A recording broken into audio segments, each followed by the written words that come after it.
네. 자, 297페이지 볼까요?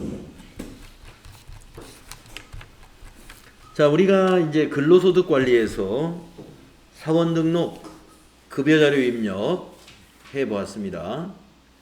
이번에는 이제 연말정산을 알아보도록 하겠습니다. 근로소득자의 연말정산이라는 게 무엇인가? 297페이지에 있는 I can 박스에 있는 거 한번 읽어볼까요? 연말정산은 원천징수 의무자가 근로자의 해당 과세기간 근로소득 금액 또는 중도에 퇴직하는 경우에는 퇴직한 달까지의 해당 과세기간 근로소득 금액에 대해 그 근로자가 제출한 소득공제 신고서 등의 내용에 따라 부담하여야 할 소득세액을 확정하는 제도입니다. 그래서 우리가 일반 근로자의 경우에 매월 간이세율표에 의해서 세금 계산을 해서 세금을 공제하고 급여를 수령한단 말이에요. 그랬다가 그 다음에 2월 달에 바로 연말정산을 통해서 세금을 확정하게 됩니다. 이런 제도가 연말정산이에요. 둘 이상의 근무지가 있는 근로자는 연말정산을 두 군데서 해야 되느냐? 아니면 한 군데서만 해야 되느냐? 결론을 말씀드리면 둘 이상의 근무지가 있는 근로자는 연말정산을 한 군데서 해야 됩니다. 자, 근무처가 둘 이상인 이중 근로자는 주된 근무지와 종된 근무지를 정해야 돼요. 그래서 근무지 신고서를 주된 근무지 원천징수 의무자를 통하여 관할 세무서장에게 제출을 하게 됩니다. 주된 근무지는 어느 직장이 되느냐 하면은요, 급여를 더 많이 받는 직장으로 하시면 그게 가장 좋아요. 또한 주된 근무지 원천징수 의무자는 종된 근무지 원천징수 의무자에게 그 사실을 통보한다. 이 말은 뭐냐면 연말정산은 우리 회사에서 한다라고 통지하면 되는 것입니다. 다음에 재취직자의 연말정산은 어떻게 해야 되느냐? 자, 우리가 아까 급여자료 입력을 앞 시간에서 할 때 성동일 씨가 8월 25일 날 퇴사를 했어요. 그러면 성동일 씨가 이제 정년 퇴직을 한 것이 아니라 우리 직장에서, 우리 회사에서는 퇴사를 했지만 9월이나 10월에 다른 직장으로 재취업할 수가 있죠. 그 재취직자의 연말정산은 우리 회사에서 퇴직할 때 퇴직자 정산이라는 걸 했잖아요. 그거를 다시 한번 하는 거예요. 즉 만약에 9월부터 다른 직장에 갔다. 그러면 9, 10, 11, 12 4개월의 급여에다가 전 직장인 우리 회사, 우리 회사가 지금 세무전자인가요? 네, 그 회사, 우리 회사에서 1월부터 8월까지 받은 거, 그거를 포함해서 연말정산을 한다 이런 얘기입니다. 한번 읽어볼까요? 해당 과세기간 중도에 퇴직하고 새로운 근무지에 취직한 근로소득자가 종전 근무지에서 해당 과세기간 1월부터 퇴직한 날이 속하는 달까지 받은 근로소득을 포함하여 근로소득자 소득공제 신고서를 제출한 때에는 현 근무지 원천징수 의무자는 전 근무지의 근로소득을 합산하여 연말정산을 하여 소득세를 원천징수한다. 그래서 과세기간 내에 직장을 한번 옮겼다 그러면은요, 종전 근무지에서 받은 그 중도퇴사사 정산 자료 있죠? 그것을 한부 제출을 하면 됩니다. 그러면 현 근무지에 있는 연말정산 담당자는 그 직원의 그 사원의 종전 근무지 급여 내용을 같이 입력을 해서 연말정산한다. 연말정산의 순서가 여기 나와 있는데 이제 이 순서는 뭐 굳이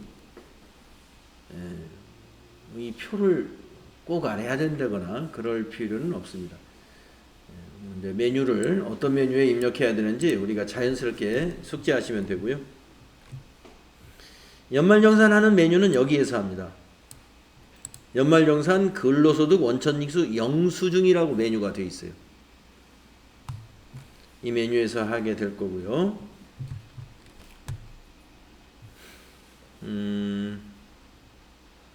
근로소득자로부터 제출받은 근로소득 공제 신청서에 의해 연말정산에 필요한 추가 자료를 입력하는 메뉴가 바로 이 메뉴입니다. 계속근무자의 연말정산의 경우는 연말, 중도퇴사자의 연말정산은 중도, 전체 사원의 연말정산 내역을 조회할 때는 총괄, 이렇게 이제 이 영수증에 가면 이렇게 탭이 연말, 중도, 총괄 이런 탭이 있다 이런 말씀이고요.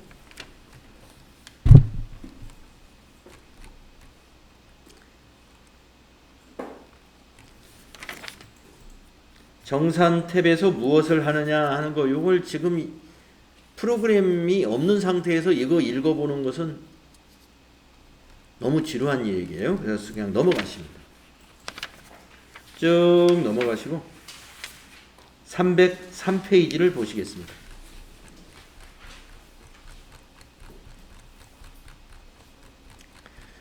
자, 303페이지에 중요한 표가 하나 있는데요. 이 표가 무슨 표냐? 부양가족의 소득공제 여부를 판단하는 표입니다. 그래서 연말정산 자료를 보게 되면은 연말정산 자료에는 보험료 자료가 있고요. 기부금 자료도 있고요. 교육비 자료도 있고 신용카드 자료도 있고 의료비 자료도 있고 주택자금 자료도 있고 연금저축 자료도 있어요. 이 자료들을 우리가 보고 입력을 해야 되느냐 입력하지 말아야 되느냐를 판단해 줘야 됩니다. 소득이나 세액공제 여부를 우리가 판단해 가지고 입력을 하거나 입력을 하지 않거나를 해야 되는데 그 판단의 기준이 되는 거예요. 자, 보험료 납입한 내역을 입력할 것이냐 입력하지 않을 것이냐를 판단할 때는요. 그 보험료의 피보험자의 나이 요건이 맞느냐. 예를 들면 자녀다라고 하면은 자녀는 20세 이하여야 돼요. 피보험자 자녀가 20세 이하로 돼 있느냐 이걸 보라는 거예요. 소득 봐야 된다 이겁니다. 소득 봐야 된다는 건 뭐냐면 자녀가 혹시 다른 소득은 없느냐? 있으면 그 자녀의 보험료는 입력하면 안 된다. 그리고 기간 22년도 1월 1일부터 22년도 12월 31일 사이에 지출한 보험료냐? 그걸 보라는 거예요. 작년에 지출한 건 안 된다 이거죠. 과세기간에 지출한 것이냐. 그러니까 보험료를 보게 되면요. 전부 다 뭐예요? 동그라미. 보험료가 가장 조건이 뭐예요? 까다롭습니다. 나이, 소득, 지출 기간 이게 다 맞아야 입력하는 거예요. 세 가지가 다 부합되어야. 자, 그 다음에 기부금을 볼까요? 기부금은 나이는 보지 마라. 소득만 확인하면 됩니다. 소득만. 소득이 있는 자가 만약에 소득이 있는 부양가족이 기부했다면 자기가 벌어서 기부한 거니까 소득자의 세액공제에 적용해서는 안 되겠죠. 소득자가 벌은 돈으로 기부했으면 소득자의 벌어들인 소득금액과 관련이 있는 건데 소득이 있는 부양가족이 기부했다는 것은 자기가 벌어서 기부한 거예요. 그러니까 당연히 입력해서는 안 되죠. 그래서 기부금은 소득만 없으면 됩니다. 그리고 기간도 만약에 전기 거의 기부금 중에서 전기의 기부금 세액공제를 받지 않은 것이 있으면 단기에 포함해서 세액공제 받을 수 있어요. 그래서 기간도 상관이 없다. 세액공제 안 받은 것이면 과거 것도 받을 수 있다. 이런 얘기입니다. 그런데 기부금에서 이제 특기사항이 뭐냐면 정치자금 기부금은 본인 것만 입력을 해야 돼요. 배우자나 다른 부양가족의 정치자금 기부금은 입력해서는 안 돼요. 정치자금은 본인 것만. 그러나 종교단체라든가 다른 법정단체의 기부금은 소득이 없는 부양가족은 다 입력하는 것입니다. 교육비 보겠습니다. 기부금하고 비슷해요. 나이는 보지 않아요. 소득만 없으면 교육비 입력이 됩니다. 그러나 기간은 근로기간에 지출한 것만 해야 돼요. 근로기간에 지출한 것만. 그리고 이제 교육비에서 우리 이론 공부할 때 했습니다면은 직계 존속의 교육비는 입력해서는 안 돼요. 직계 존속. 장애인 교육비는 제외하고.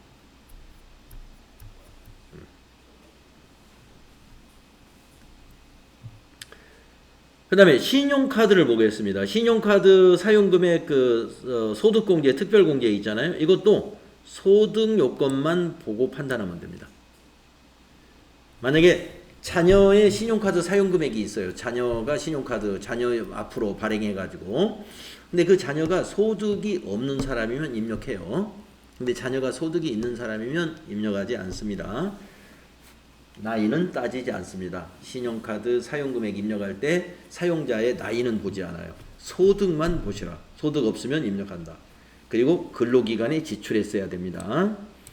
자, 신용카드에서 입력하지 말아야 될 대상자가 누구예요? 형제자매 거 입력해서는 안 돼요. 형제자매는 기본공제 대상자라 하더라도 신용카드 사용금액에는 입력하지 않습니다. 이런 특이사항들, 이런 비고가 있는 게 이게 특이사항들. 정치자금은 본인 지출만. 그 다음에 교육비에서는 직계존속은 제외. 신용카드에서는 형제자매가 불가능, 제외. 이런 것들. 자, 의료비를 보시면은요, 나이와 소득을 보지 않는다는 겁니다. 근로기간에만 지출했으면 돼요. 기간만 보는 거예요. 기간만. 의료비는 나이와 소득을 안 본다.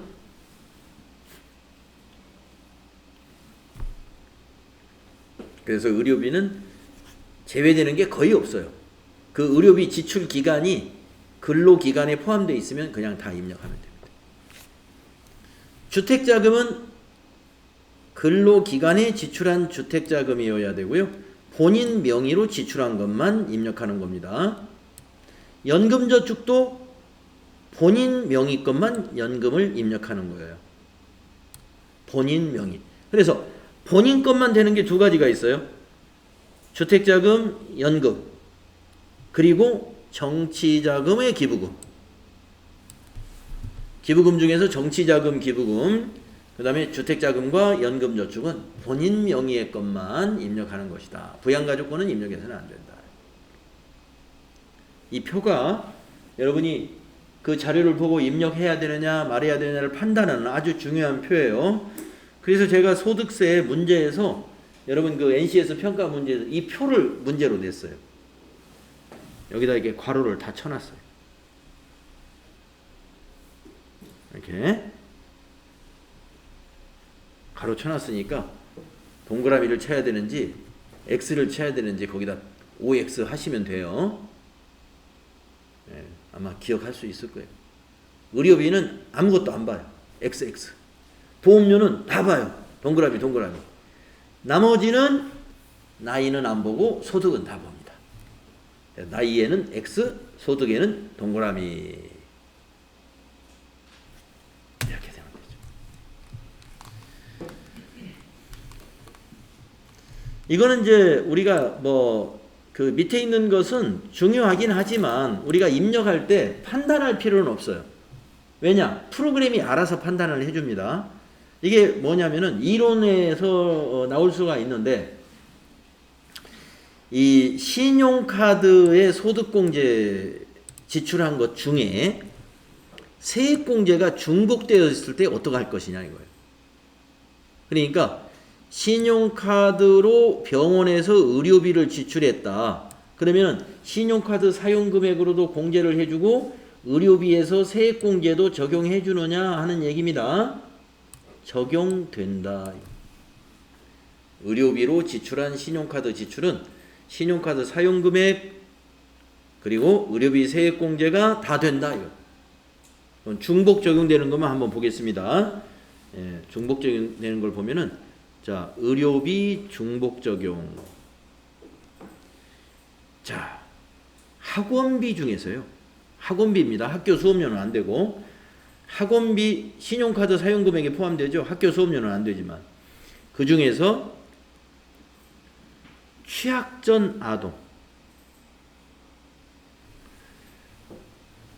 취약전 아동의 학원비는 세액공제가 적용되잖아요. 그래서 취약전 아동의 세액공제와 학원비 신용카드 지출액은 중복 적용이 된다.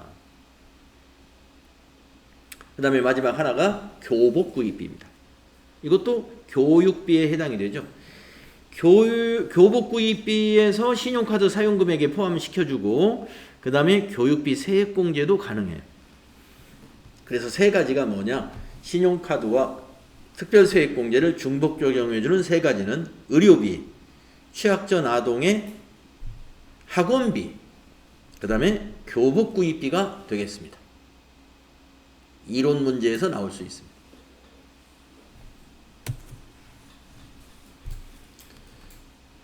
물론 이제 그 우리가 입력할 때도 이걸 감안해서 입력해야죠. 그러니까 입력할 때도 감안해서. 자, 밑에는 어느 탭에다가 입력을 해야 되느냐 하는 건데 시험에서 말입니다. 의료비는 의료비 탭에, 기부금은 기부금 탭에, 또 연금이나 주택은 정산 탭에 입력해라. 이렇게 다 알려줍니다. 그래서 이것을 어느 탭에 뭘 입력해야 되는지를 외울 필요가 없는 거죠. 자, 그러면 근로소득 연말정산 다음 제시된 국세청 제공자료의 증빙자료를 보고 소득명세, 소득공제, 의료비, 기부금, 신용카드, 연금, 월세, 정산명세를 작성하시오. 연말정산 하라 이런 얘기입니다. 지금 시간이 연말정산 하길 시간이 안 되는군요. 그래서 다음 시간에 우리 여기 김현철 연말정산 자료 여기서 해서 우리가 지금 성동일 씨는 다른 회사로 갔으니까 우리 회사에 지금 계속 근무하고 있는 사람은 현재 3사람이에요. 3사람의 연말정산 다음 시간에 해보면 되겠습니다. 자, 304페이지를 접어두세요. 여러분 다른 추가 질문 있으시면 질문 받겠습니다. 그럼 내일 부가가치세 시험 봐요? 네, 내일 부가가치세 시험 봐야 되겠네요. 네. 그리고 소득세 시험은 내일 요거 연말정산까지 해보고 시간이 나면 보는데 시간이 안 되면 11일 날 봐도 됩니다. 네. 11일이 하루 더 있으니까요. 네. 부가가치세 시험은 내일은 봐야 되겠죠. 내일 특별히 빠지지 마시고요. 또 다른 질문 없으신가요? 네, 그럼 오늘 수업은 마치겠습니다. 내일 실무 끝나면은 모의고사. 예, 우리가 이제 실무 끝나면 모의고사와 기출문제가 남아 있잖아요. 예, 모의고사 기출문제 그리고 저희가 그 앞에 좀 남겨놓은 부분이 뭐가 있냐면 한 120문제 정도의 그 분계 문제가 있어요. 그것까지 남아 있어요. 모의고사 기출문제 그 다음에 분계 연습. 예, 그 부분을 여러분들하고 비대면 그 시간에 소화를 하겠습니다.